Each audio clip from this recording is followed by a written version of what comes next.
రాష్ట్రానికి గత 10 ఏళ్లు బీఆర్ఎస్ చేసిందేమీ లేదు, కాంగ్రెస్ ఏం చేయడం లేదని ఆరోపించారు రాష్ట్ర బీజేపీ నేతలు. ఇచ్చిన హామీలు నెరవేర్చకుండానే హస్తం పార్టీ నేతలు సవాలు విసురుతున్నారన్నారు.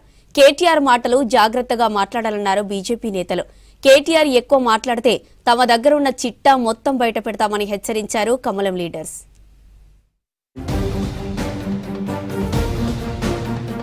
సీఎం రేవంత్ రెడ్డి మాటలు కోటలు దాటుతాయన్నారు కేంద్ర మంత్రి కిషన్ రెడ్డి. పనులు మాత్రం సచివాలయం దాటడం లేవన్నారు.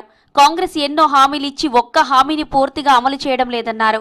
రేవంత్ కేవలం మాటల గారడీతోనే ప్రభుత్వాన్ని నడిపిస్తున్నారన్నారు బీజేపీ నేత ఏలేటి మహేశ్వర్ రెడ్డి. వచ్చే ఎమ్మెల్సీ ఎన్నికల్లో కమలం పార్టీని అత్యధిక మెజారిటీతో గెలిపించాలన్నారు. నిరుద్యోగులకు బీజేపీ అండగా ఉంటుందన్నారు ఏలేటి. నిర్మల్లో జరిగిన ఎమ్మెల్సీ ఎన్నికల సభలో పాల్గొన్నారు నేతలు.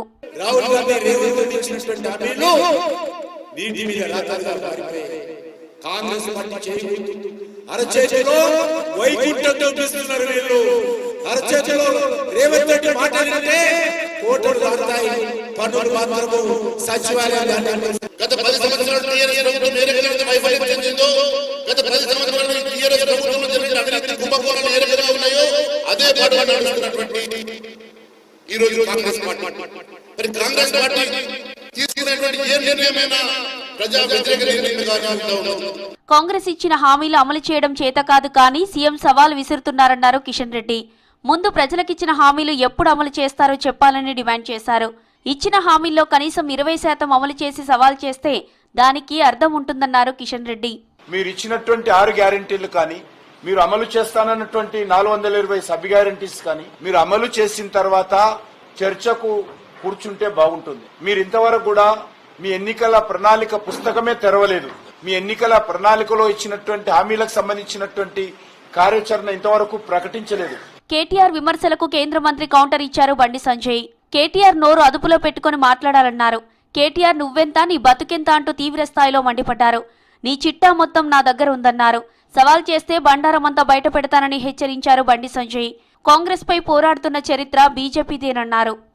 నీ బతికేంది, నువ్వేంది, ఏదో బిచ్చ బతుకునేది, ఇంకా హాకారం పోలే నీకు బిడ్డ. నన్ను ఇంకొకసారి అంటే నీ బండారం అంతా బయట, నీ మొత్తం నీ చరిత్ర మొత్తం బయట పెడతా. మొత్తం డాటా నగరం నువ్వు సవాల్ చేయనాను, నువ్వు నా సవాల్ చేయి, చరిత్రకు సిద్ధమని చెప్పాను. నీ చరిత్ర బయట పెట్టడానికి నేను సిద్ధము. కేసీఆర్ అనే వ్యక్తి కాదు అన్నురా, రాళ్ళు చెప్పుతో కొడతారు నేను. తెలంగాణ భవిష్యత్తు పట్టభద్రుల చేతిలో ఉందన్నారు BJP MP Laxman. Congress party మనుగడ ప్రశ్నార్థకంగా మారిందన్నారు. టీచర్లకు కాంగ్రెస్ 5 డిఏలను పెండింగ్ లో పెట్టిందని ఆరోపించారు. 14 నెలలైనా ఉద్యోగాలు లేవు, నిరుద్యోగ వృత్తి లేదని విమర్శించారు. చిత్తశుద్ధి ఉంటే గ్రామ కులాల వారీగా కులగణన లెక్కలు బయట పెట్టాలని డిమాండ్ చేశారు లక్ష్మణ్. ఇంకా 5 డిఏలు బాకీ ఉన్నదంటే ఊరించి కేసీఆర్ గారు ఉద్యోగులు ఏ రకంగా మోసం చేశారో, 5 వాయిదాలు కరువు భత్యాలు పెండింగ్ లో ఉంటే ఇవాళ రేవంత్ రెడ్డి గారు మీకు ఇవాళ ఉద్యోగులు ఎందుకు ఓటు వేయాలని ప్రశ్నిస్తారు. ఎన్నికల్లో ఇచ్చిన హామీలను అమలు చేయకుండా ప్రజలను కాంగ్రెస్ సర్కార్ మోసం చేస్తుందన్నారు ఎంపీ డీకే అరుణ. ఇప్పుడు పార్టీ మారిన ఎమ్మెల్యేలను రాజీనామా చేయించి వారిని గెలిపించుకొని సీఎం తన పాలన బాగుందని నిరూపించుకోవాలన్నారు. ఎమ్మెల్సీ ఎన్నికల్లో బీజేపీని గెలిపిస్తే టీచర్లు నిరుద్యోగుల పక్షాన పోరాడతామన్నారు డీకే అరుణ. వాళ్ళకి చెప్పాల్సిన అవసరం లేదు. ఈ ప్రభుత్వం యొక్క పరిపాలన ఎట్లా ఉంది, ఏముంది, ఏ విధంగా ప్రజల్ని మోసం చేసింది, ఏ విధంగా ఉద్యోగుల్ని మోసం చేసింది, ఏ విధంగా నిరుద్యోగుల్ని మోసం చేసింది. ఈరోజు కాంగ్రెస్ పార్టీ మీద పూర్తిగా ఎక్కడ విశ్వాసమే లేదన్నది రుజువైంది. ఎమ్మెల్సీ ఎన్నికల్లో గెలిపే లక్ష్యంగా ప్రచారాన్ని మరింత ముమ్మరం చేశారు కమలం నేతలు. అటు బీఆర్ఎస్ ను, ఇటు అధికార పార్టీపై విమర్శలు గుప్పిస్తున్నారు.